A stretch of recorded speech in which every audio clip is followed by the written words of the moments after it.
Saya ada di Desa Pasir Madang saat ini, Kecamatan Sukajaya, Kabupaten Bogor, dan bersama dengan gabungan TNI ya, tim Basarnas dan semuanya akan kemudian mencoba menuju ke desa-desa terisolir yang masih butuh bantuan dan butuh dievakuasi. Kita lihat seperti apa prosesnya di episode kali ini di Fakta bersama saya Bagas Manisang.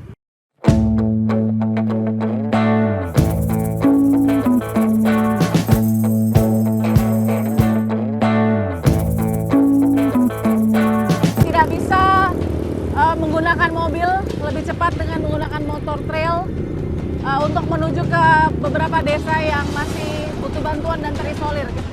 Bantuan juga harus perlahan begitu ya didistribusikannya oleh tim gabungan. Ini baru beberapa ya Pak ya yang digali ya? Ya Pak.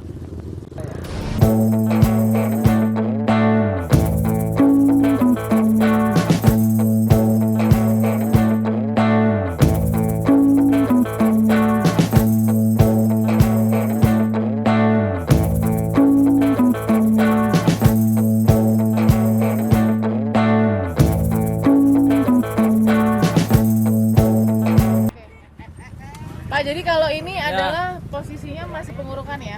Ini jalan dari Desa Pasir Madang ke arah Cileksa.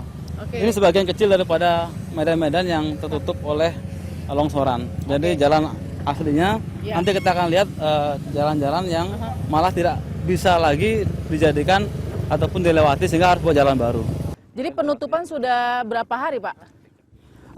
Penutupan untuk doorlock masih kita izinkan menggunakan haglumnya PMI itu. Kemudian 4x4 kendaraannya. Harus 4x4 tidak bisa karena nanti malah bahaya buat mereka sendiri. Pak, kita boleh nggak Pak ke daerah situ? Saya mau lihat ini sebenarnya kan orang mungkin masih kita biasa dengar informasi longsor begitu ya, tebing-tebing. Tapi kalau Bapak bisa presentasikan sedikit karena ini wilayah Bapak ya Pak.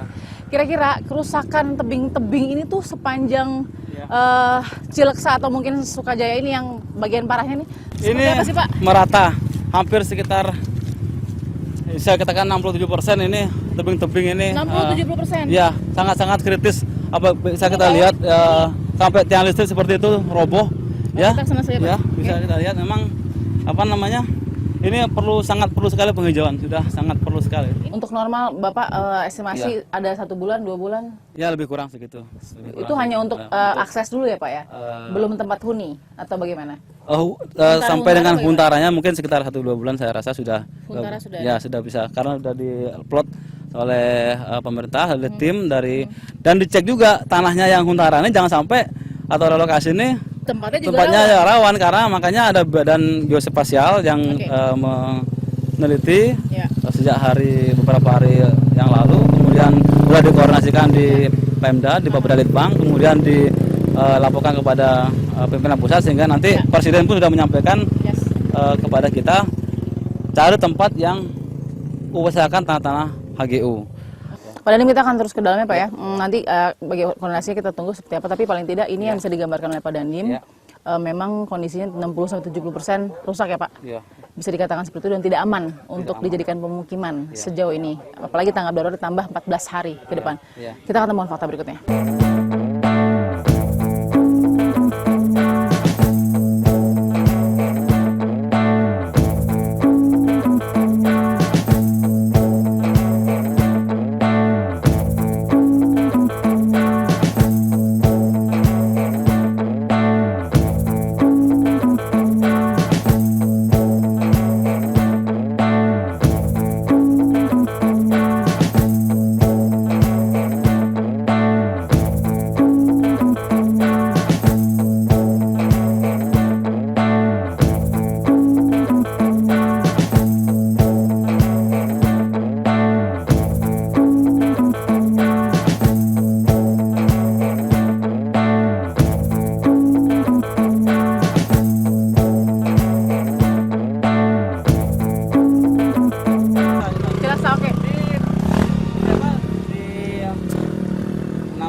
Jalan masuk menuju Desa Cileksa. Kita lihat parah longsor ini ada warga juga tuh masih mencoba untuk atas ya, dibantu ya. Ya, ini kita lihat parahnya. Ini udah nggak aman karena sudah kehambil ya. Pondasi dari jalannya sendiri sudah keambil begitu tanahnya, sudah longsor terbawa, sehingga aspalnya juga hanya menempel saja di bagian atas begitu ya, tidak bisa yang pasti menahan beban yang ada. Ini kita lihat, ini parah, sudah terputus. Jadi ada jalan-jalan baru yang dibuat oleh tim gabungan TNI.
Ya, kita harus jalan karena ini jalannya cukup parah.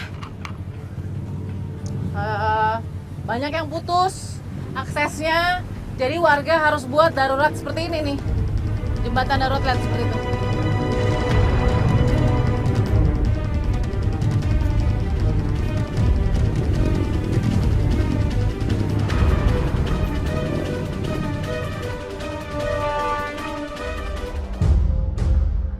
Ya, ini kita menuju ke desa Cipugur di kecamatan di desa Cileksa, mohon maaf, Cipugur, desa Cileksa, kecamatan Sukajaya, Kabupaten Bogor. Ini hitungannya terputus, Pak.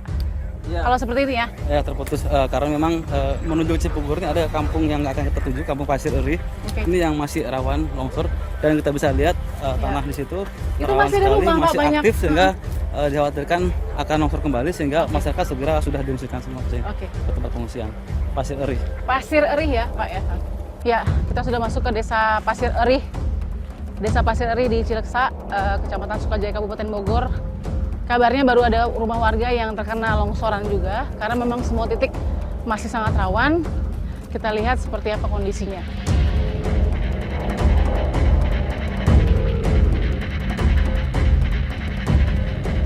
Oke, di depan ada perumahan masih banyak ya Pak, dempet ini ya, sebenarnya lumayan cukup banyak juga. Kita mau lihat juga longsoran-longsoran yang ada di rumah warga. Ini jadi jalan sebenarnya nih, kalau misalnya. Tapi tidak terlihat mungkin ya, ini sudah tertutup. Ya. Nah, ini kalau rumah di bawah sudah seperti ini kondisinya. Jadi kalau rumahnya begini udah konturnya nggak mungkin aman ya Pak? Ya, sudah tidak mungkin lagi untuk ya. Harus direlokasi. Harus direlokasi. Oke. Ya.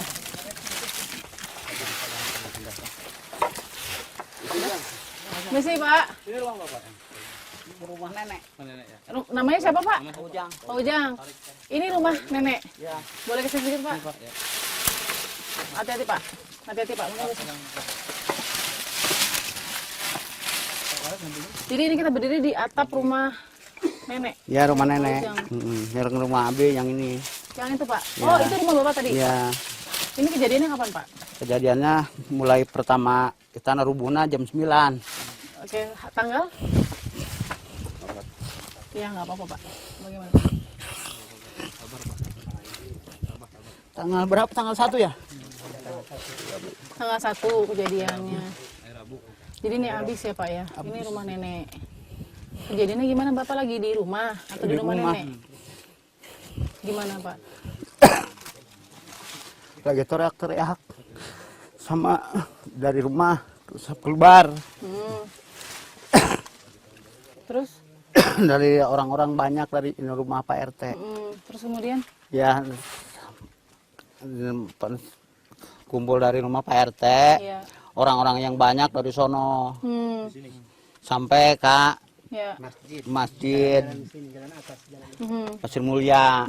Terus kemudian? Lagi orang-orang lagi ngumpul. Sekarang turun lagi ngamanin dari sini. Tuh turun lagi, naik lagi orangnya semua. Itu kan dari sini nggak ada rumah-rumah, nggak ada, udah habis. Yang di sini mah bawah jalan ini ada. Terus Bapak gimana nyelamatin dirinya waktu itu? Yang nyelamatkan diri dari sini ya, orang Lari, Pak. lari dari sono sama istri, sama anak. Nenek di sini?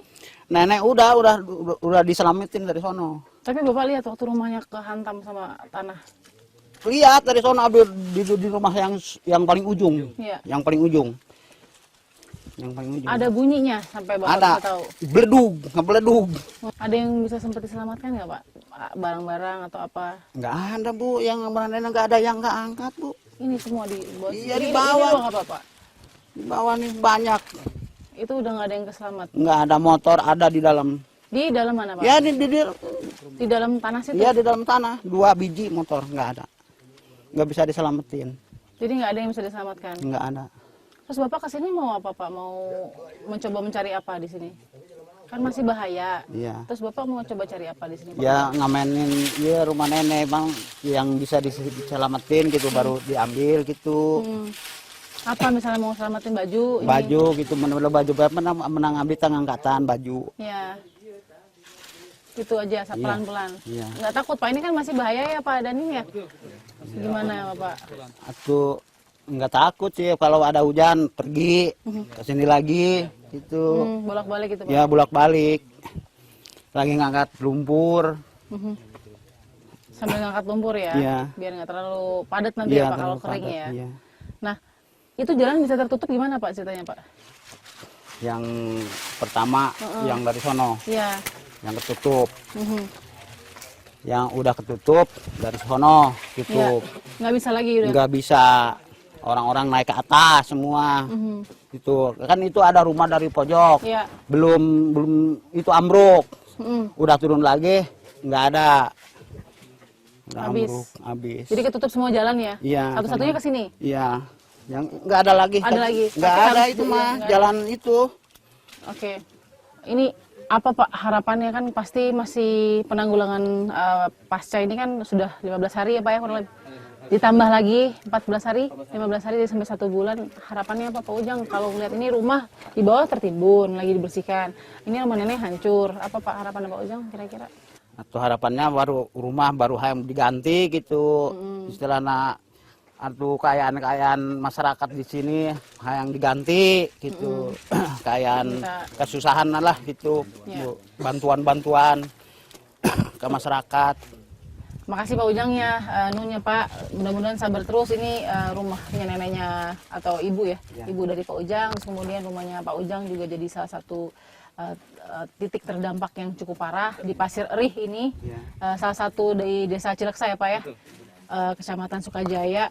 14 kampung, salah satunya ini yang kita masih butuh perhatian dan uluran tangan dengan cepat dan tepat. Kita akan temukan fakta berikutnya. Kita akan lihat bagaimana persiapan pemberian bantuan langsung kepada Komandan Lanut Atang Sanjaya Marsma TNI Eding Sungkana. Bapak, apa kabar? Alhamdulillah baik. Sehat ya Pak ya? Alhamdulillah. Kita masih prihatin karena bencana ini masih dirasakan oleh saudara-saudara kita. Betul, Persiapannya hari ini, operasinya bagaimana Pak? Kita mau mendorong logistik. Yang pertama ke wilayah Cisarua, kemudian yang kedua ke desa Cileksa. Oke, kita sambil jalan ya Pak ya? Iya, Jadi kebetulan. ke desa Cilengsa. Cileksa. Cileksa, oke. Ya.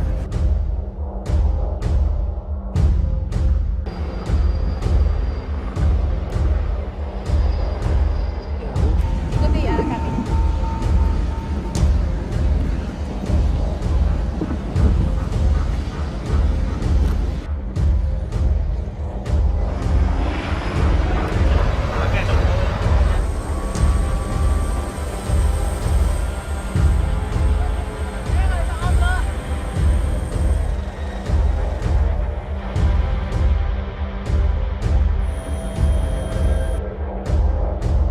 Kita sudah berangkat ini menuju kemana Pak? Cileksa ya Pak ya? Iya, Pak Bilkis. Kita siang ini mau berangkat ke desa Cileksa yang kurang lebih perjalanan kita sekitar 12 menit dari sini. Cuaca baik ya Pak? Saat ini cuaca di sana baik, mudah-mudahan tidak ada perubahan.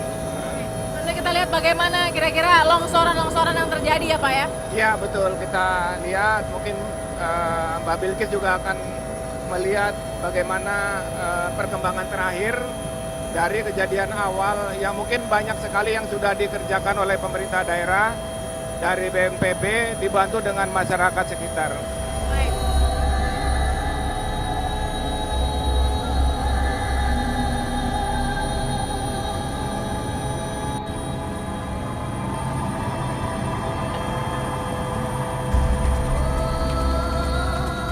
Melalui kawasan apa Pak ini Pak? Ya ini kita udah masuk ke kawasan Gunung Halimun, Mbak.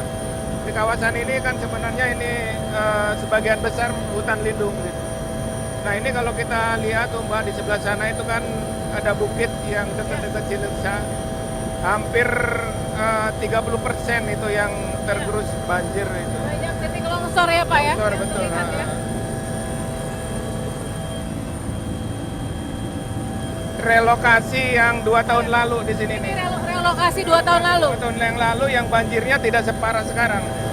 Nah sekarang Mbak bisa lihat sendiri yang parah banget di bawah ini kita. Ini banyak sekali memang tebing-tebing yang memang udah betul-betul tergerus oleh longsor. Sungai yang di bawah juga kelihatan. Jadi hampir semua rumah-rumah yang terutama yang pinggir-pinggir sungai ini udah terbawa arus. Bapak bisa katakan 90% yang dekat bukit ini sebenarnya sudah nggak boleh pemukiman lagi ya Pak? Betul, ini karena ini rawan longsor, kemudian terutama yang daerah-daerah sekitar sungai sama yang memang di bawah bukit ini harusnya udah nggak boleh lagi dijadikan pemukiman.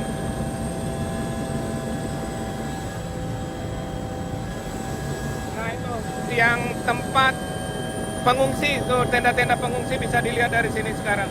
Yang berwarna-warni itu ya Pak ya? Ya betul. Ini kita sebentar lagi akan mendarat di helipad Desa Cilengsa. Di Kecamatan Sukajaya ini pengungsinya ada 12.000 lebih. Ya, Pak, Betul, 12.000 lebih. Wow, banyak sekali. Terlalu banyak kerusakan alam yang terlihat di sini. Betul. Ini sangat kelihatan sekali di sebelah kanan itu, Mbak.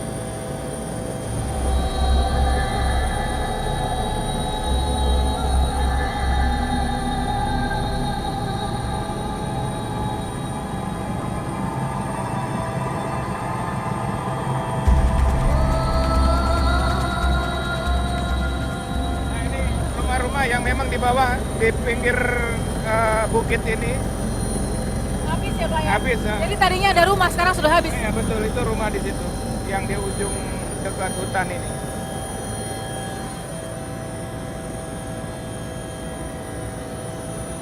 Dan karena itu kelihatan ada rumah yang memang tinggal separuh.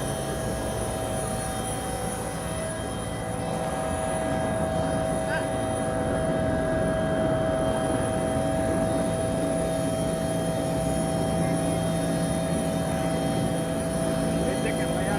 Bapak ada satu benda. Pengungsinya sebelah sana. Saya nggak ikut turun ya. Oke Pak.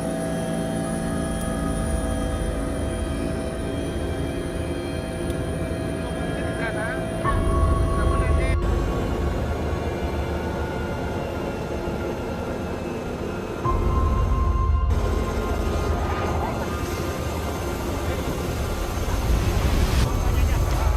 Boleh Pak?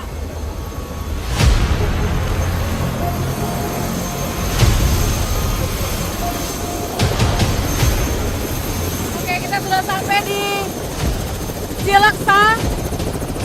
Ada 2 kampung yang akan diberikan bantuan oleh pihak TNI dan juga BPBD. Ini warga-warga yang akan mengambil bantuan.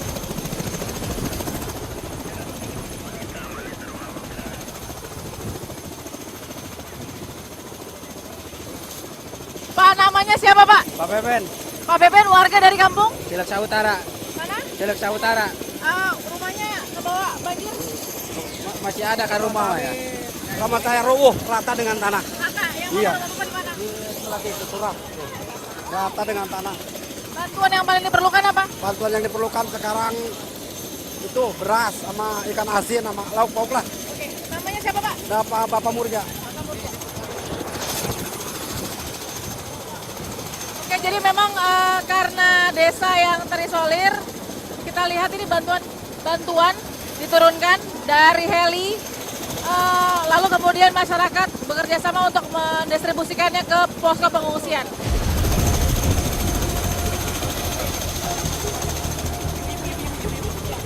Iya, bentar, Pak. Kepala desa ya? Kepala desa. Kita tanya ibu-ibu dulu ya. Ibu namanya siapa, Bu? Bu Teti Ibu Teti gimana rumahnya? di depan jalan Kena longsor? longsor. Hanyut ke bawah air. Rumahnya hanyut ke bawah air. Bantuan yang paling dibutuhkan apa, Bu? Alat rumah tangga. Ibu berapa tahun tinggal di sini? Udah lama. Berapa? Udah ada 10 tahunan mah. Memang berani, ini kan bukit semua. Berani tinggal di sini kenapa? Ya karena ikut suami. Kalau direlokasi mau?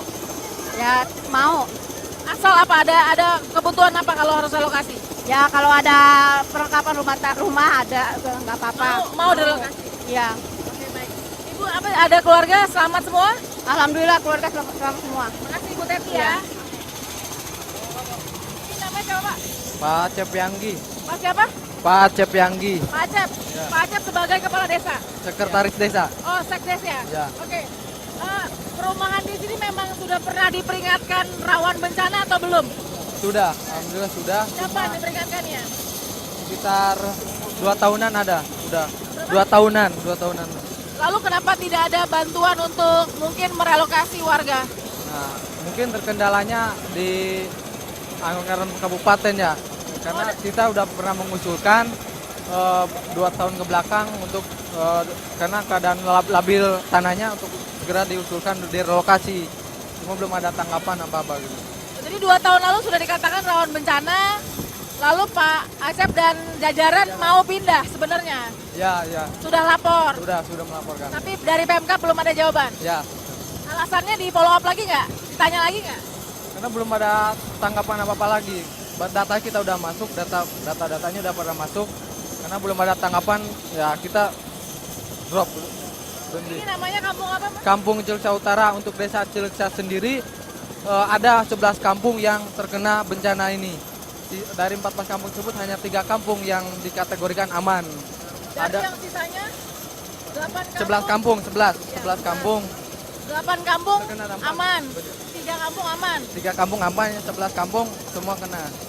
Oke, kalau akan dipindahkan siap? Siap. Berapa jiwa di sini? Kalau data sementara yang masuk sekitar 4.178 jiwa yang mengungsi. Untuk rumah yang laporan saya terima sekitar 1.278-an. Menurut Kang Acep, kenapa banjir longsornya paling parah di tahun 2020 ini? Gimana? Kenapa paling parah banjirnya tahun ini? Menurut Kang Acep melihat kondisi di sekitar ini kan cukup parah ya, Ya. longsornya kenapa? Mungkin kontur tanahnya itu sendiri dan berada di dataran tertinggi untuk di desa Cileuksa ini. Oke. Sama kemarin ditambah lagi intensitas hujan emang curahnya sangat tinggi kemarin tuh pas kejadian. Aktivitas masyarakat bagaimana? Perkebunan? Lumpuh total karena akses jalan dari sebelah tumbuh total terputus, jembatan terputus, akses ekonomi terputus karena masyarakat tidak bisa menjalankan kegiatan sehari-harinya. Jadi minta perhatiannya ya, dan itu ya. Makasih ya Kang Acep ya. Baik. Ya. Mohon maaf Pak, kita harus lihat lagi. Bantuan sudah terima semua Pak. Bantuan sudah terima semua. Ini adalah satu kampung di wilayah Cileuksa, Kecamatan Sukajaya yang diberikan bantuan. Kita mau lihat sedikit saja. Jadi tadi info dari Pak Sekdes, dari 11 kampung yang ada di sini, hanya 3 yang aman dari longsor, 8 diantaranya terdampak. Tidak sedikit yang rusak berat, bahkan terbawa begitu. Kita lihat ini posisi seperti ini, banyak anak-anak juga dan pengungsian ada di atas. Sementara ini sudah rawan semua, kalau ada hujan lagi turun sudah rawan semua. Rawan bencana.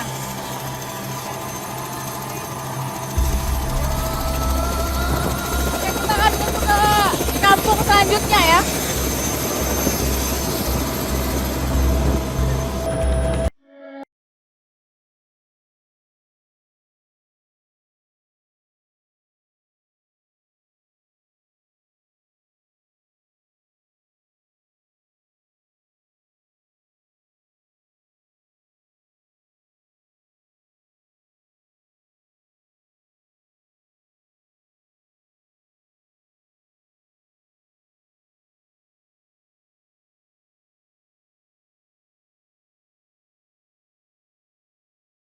pos apa Pak?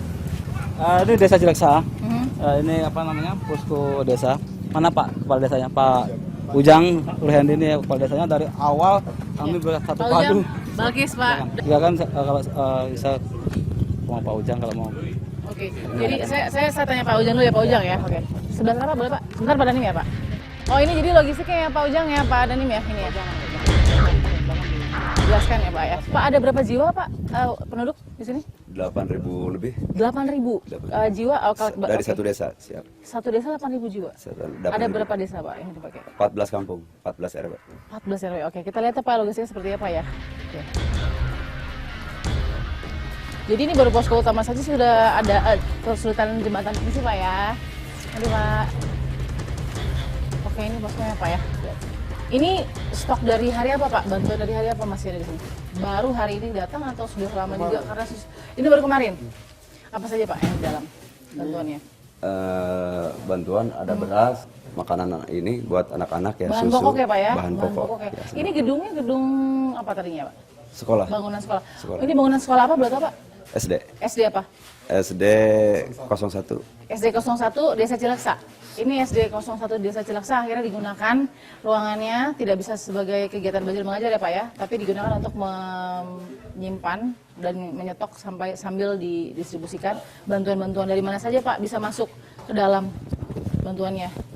Nyimpan dan menyetok sambil didistribusikan. Bantuan-bantuan dari mana saja Pak bisa masuk ke dalam bantuannya?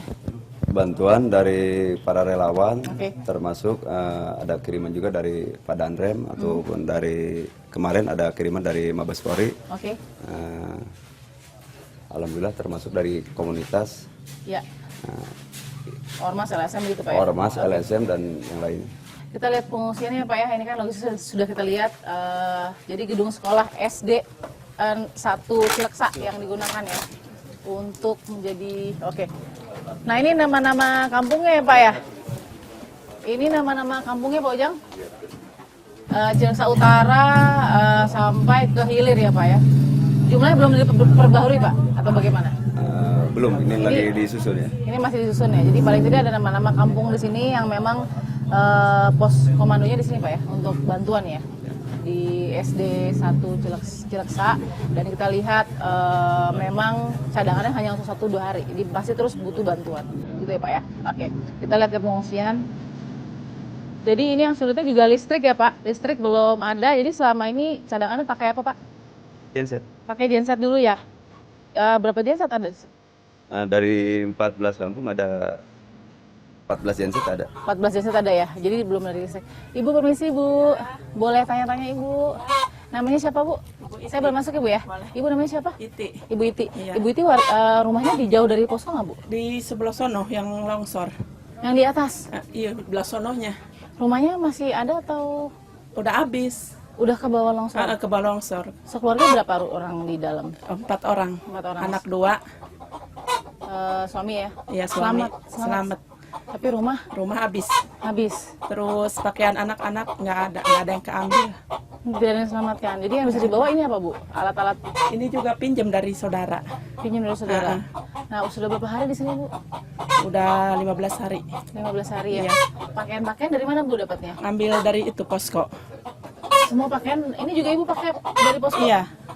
Gitu. Jadi ini Ibu Iti juga tidak sempat menyelamatkan barang-barang, sempat menyelamatkan anak-anak ya Bu ya, itu yang paling penting. Terus kemudian juga rumah sudah ke bawah. Iya. Harapannya Bu yang bisa disampaikan kan tidak mungkin pasti di sini terus. Pasti ingin memulai hidup lagi juga Bu. Iya. Apa Bu yang menjadi harapan? Mau punya rumah lagi. Mau punya rumah lagi. Iya. Rumah nggak ada. Jadi harapannya mau punya rumah lagi. Terus anak-anak pakaiannya udah nggak ada.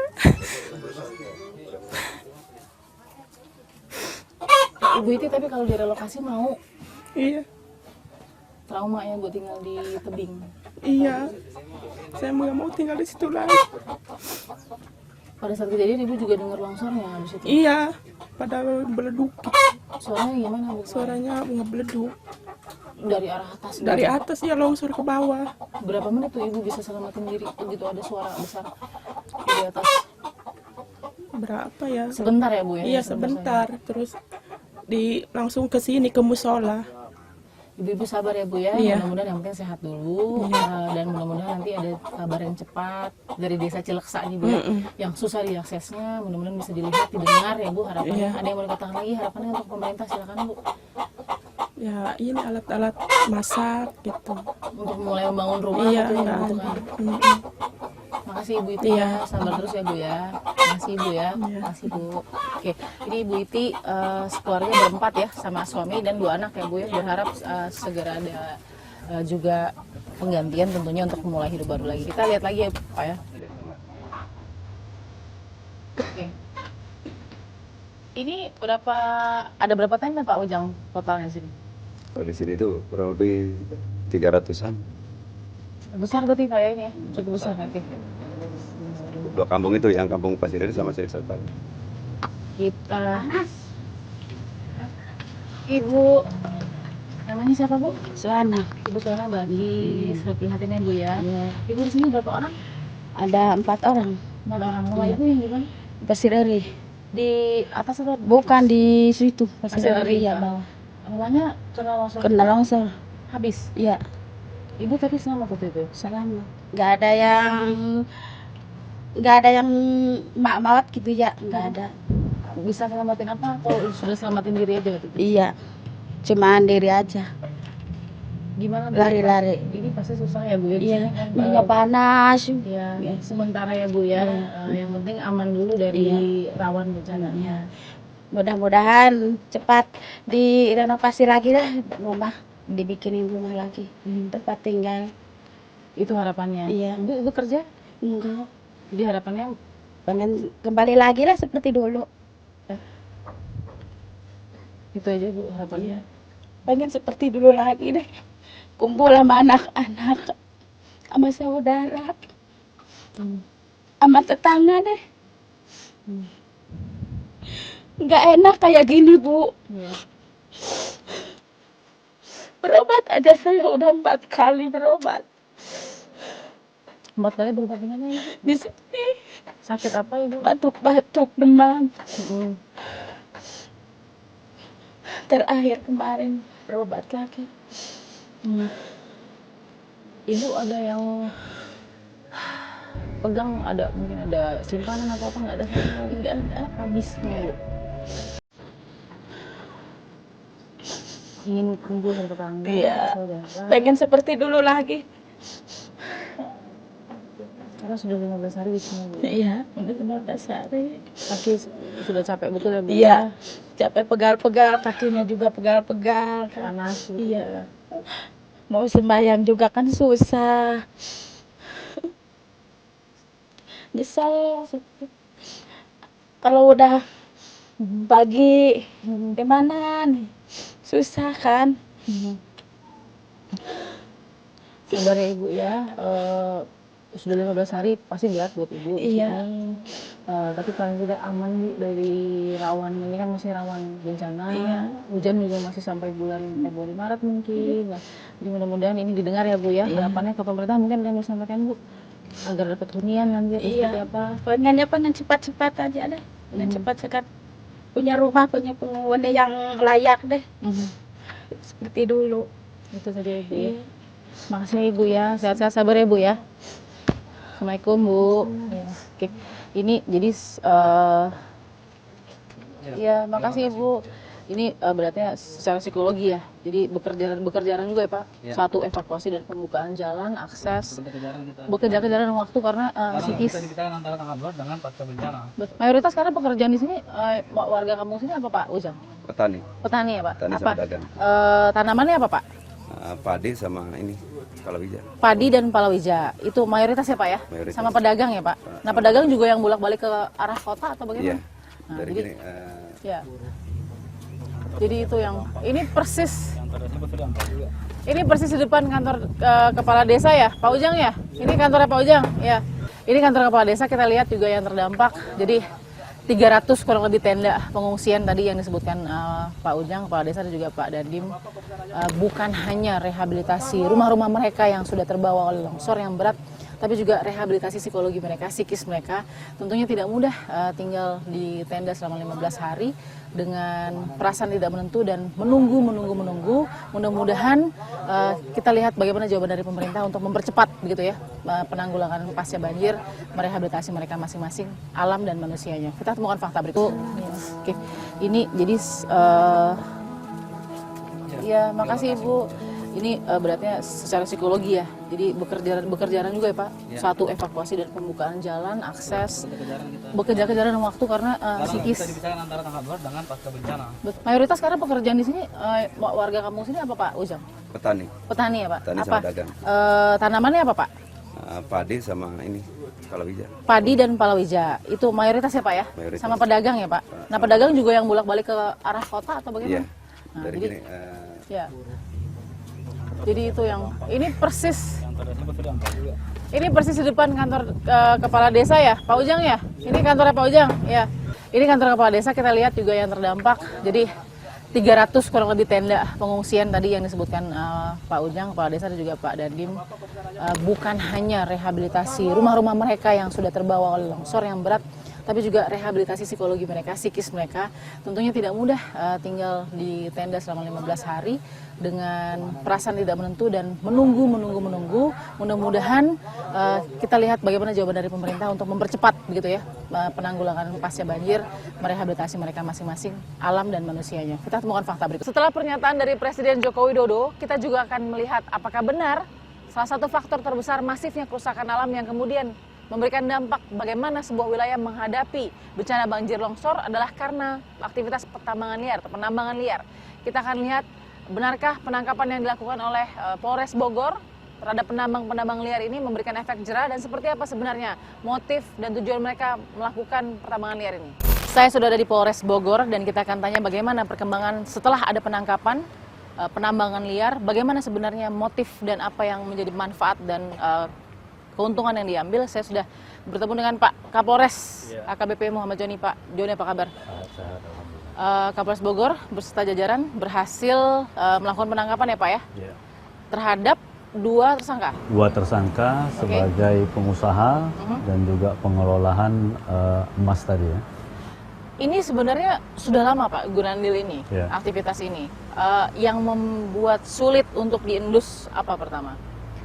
Sebenarnya sudah sering ya kita lakukan pengungkapan. Di tahun 2019 itu saja itu sudah ada kurang lebih 6 kasus di wilayah Polsek Nanggung. Itu sudah kita ungkap pelaku-pelaku Gunandil.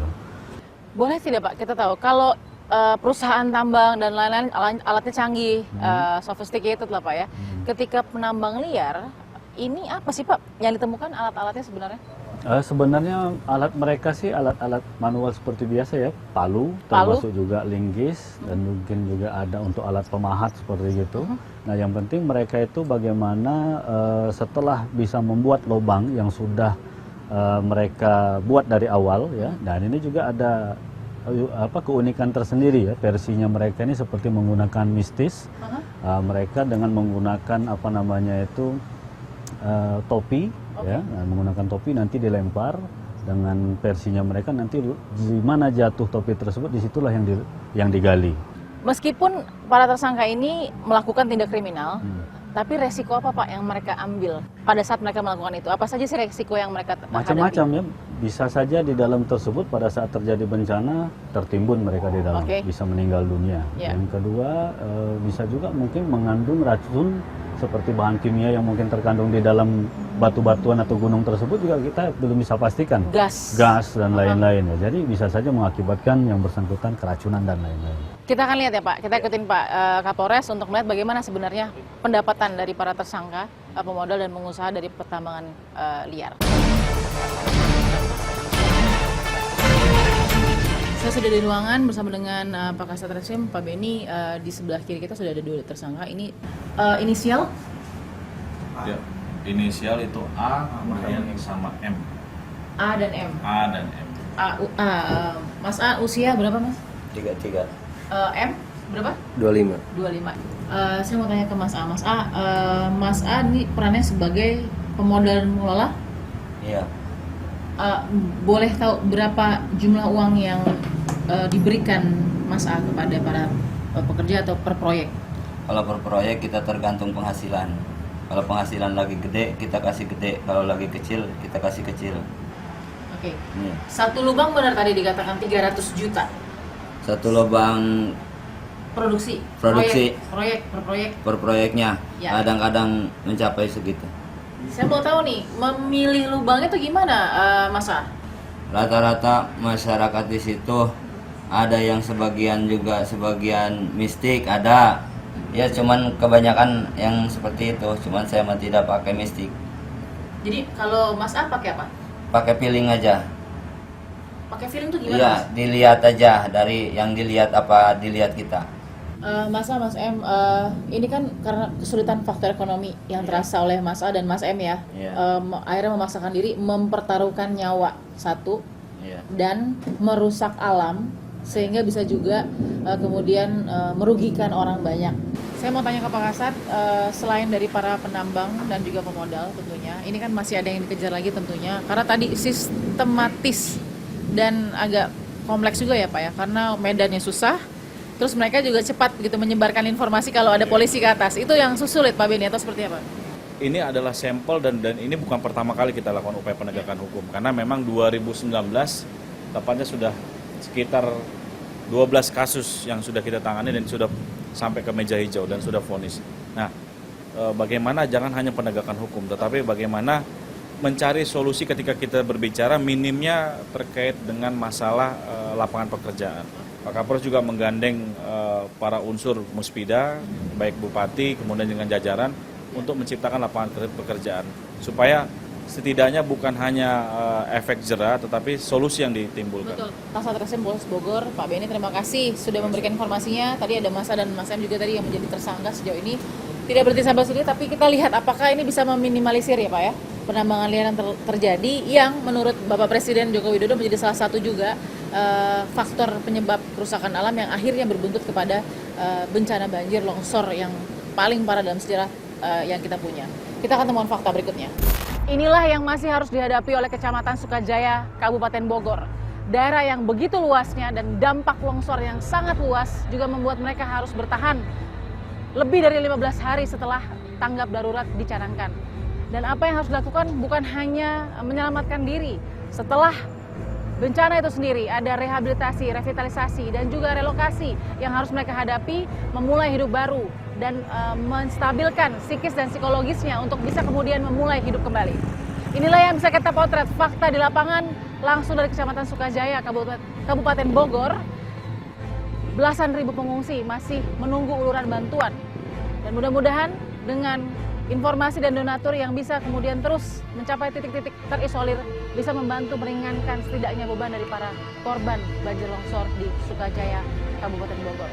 Saksikan terus fakta setiap hari Senin pukul 21 waktu Indonesia Barat. Bersama saya, Bang Ismail.